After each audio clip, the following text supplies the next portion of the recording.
প্রতি রাতে আমার নিজের বোন আমার স্বামীর সাথে ছিল। শুনতে খুব অদ্ভুত লাগছে, তাই না? আমি গুনগুন, আর এই আমার গল্প।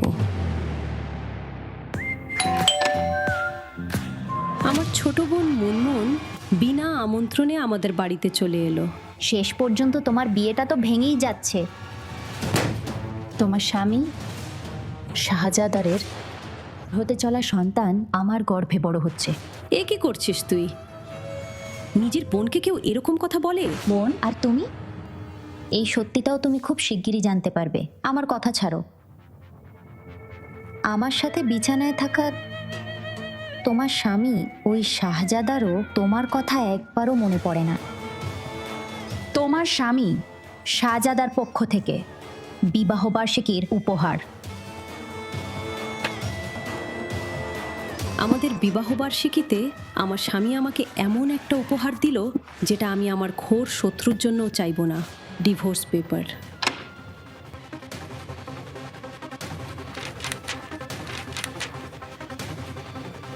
যখন যখন আমি তোমার মুখের দিকে তাকাই না, আমার শুধু আর শুধুই একটাই আক্ষেপ হয়, তোমাকে বিয়ে করার আক্ষেপ।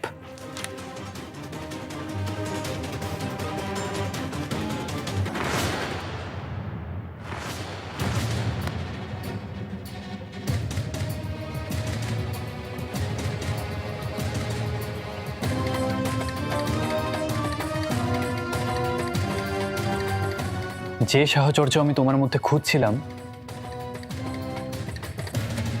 সেটা আমি মুনমুনের কাছে পেয়েছি।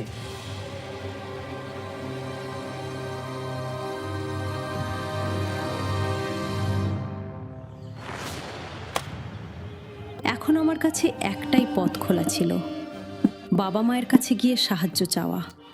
হয়তো ওরাই একমাত্র পারত মুনমুনকে বোঝাতে যে ও যা করছে সেটা ভুল।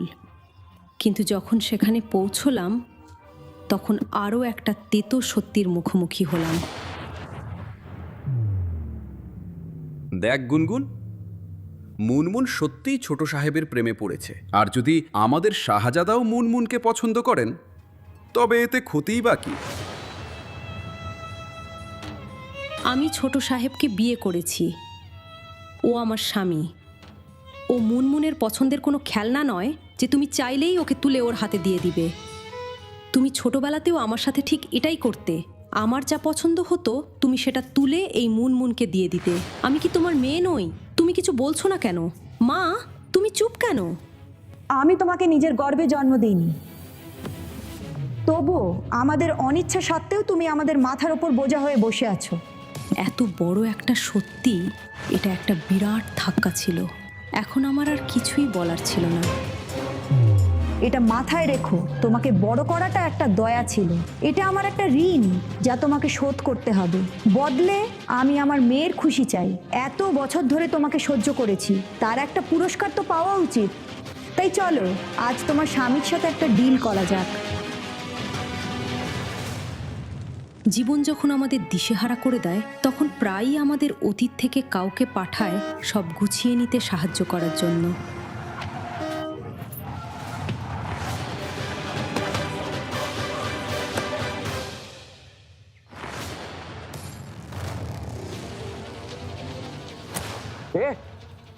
পুরো শহরে কি আমার গাড়িটাই খুঁজে পেলে নিচে নামার জন্য? কতক্ষণ ধরে হর্ন বাজিয়ে যাচ্ছি। ও ছিল বিপুল, সেই মানুষটা যে একসময় আমাকে অগাধ ভালোবাসতো। গুনগুন, গুনগুন, একই হাল করেছো নিজের। গুনগুন,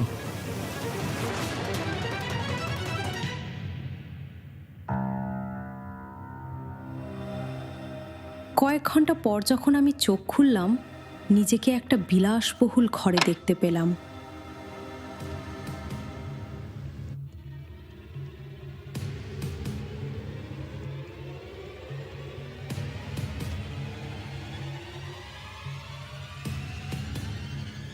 তুমি ভাগ্যবতী যে আমার সামনে পড়েছিলে, না হলে তোমার সাথে কি হয়েছে সেটা তুমি বুঝতেও পারতে না। আমি ওর মুখের দিকে তাকালাম, আর অতীতের স্মৃতিগুলো ভিড় করে ফিরে এলো।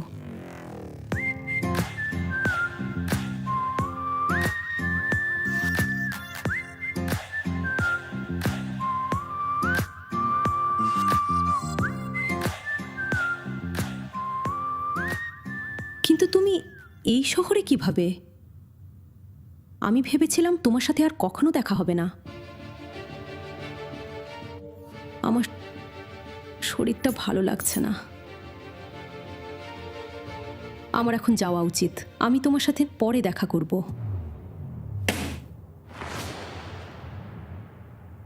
চলে যাও, কিন্তু এভাবে নয়।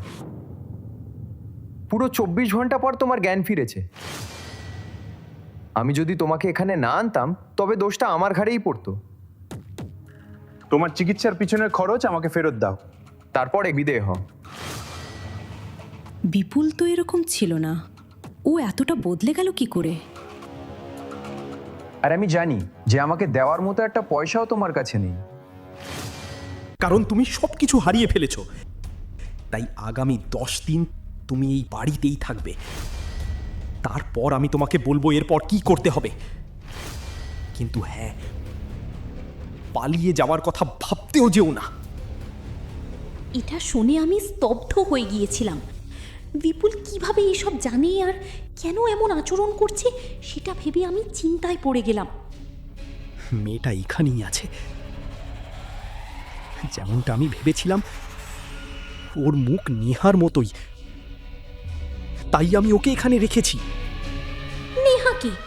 আর আমার মুখ কেন তার মতো দেখতে?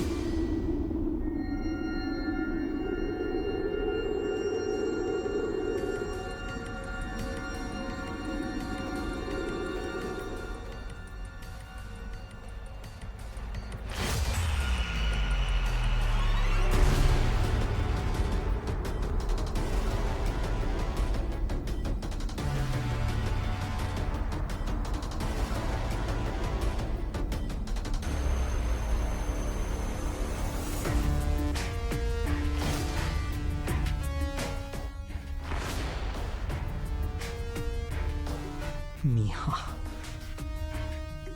আমি তোমাকে খুব মিস করেছি নেহা।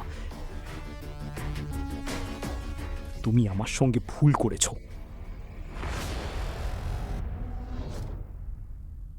তুমি আমার সঙ্গে এখানে কি করছো? গুনগুন, তুমি দেখো, তোমার সঙ্গে কিছু করার কোনো আগ্রহ আমার নেই। তুমি তো আমার সঙ্গে লেগেছিলে। একদম চুপ করো। খুব ভালো করেই জানি তুমি এখানে কি উদ্দেশ্যে এসেছিলে। তোমার মতো মেয়েদের আমি আগেও দেখেছি। আর শোনো, তোমাকে এখানে শুধু রাখা হয়েছিল যাতে তুমি সুস্থ হয়ে উঠতে পারো। তুমি কাল সকালে এখান থেকে চলে যেতে পারো। আমার ব্যক্তিগত জীবনে যে ঝড় নেমে এসেছিল তার তুলনায় পৃথিবীর অন্য সব দুঃখই ছোট মনে হচ্ছিল। আমি ভেতর থেকে পুরো ভেঙে পড়েছিলাম।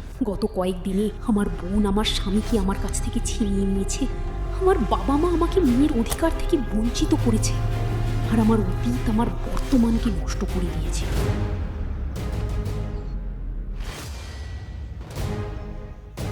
যদি তোমার মধ্যে সামান্য লজ্জা থাকে আর যদি এই পরিবারের সম্মানের কথা ভাবো, তাহলে এখনই এই ডিভোর্সের কাগজে সাইন করো।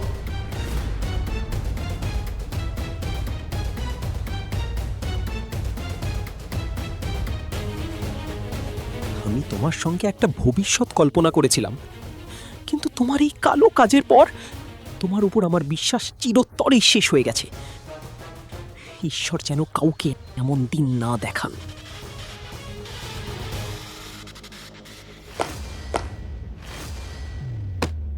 যখন ওরা আমাকে বাড়ি থেকে বের করে দিল তখন আমার পৃথিবী ভেঙে পড়ল।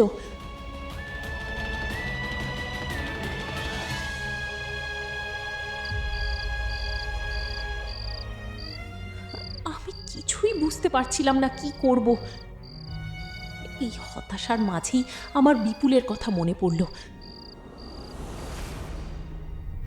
এই পরিস্থিতিতে একমাত্র সেই আমাকে সাহায্য করতে পারে। আমি অবশ্যই তোমাকে সাহায্য করব গুনগুন, কিন্তু তার জন্য তোমাকে আমাকে গোপনে বিয়ে করতে হবে।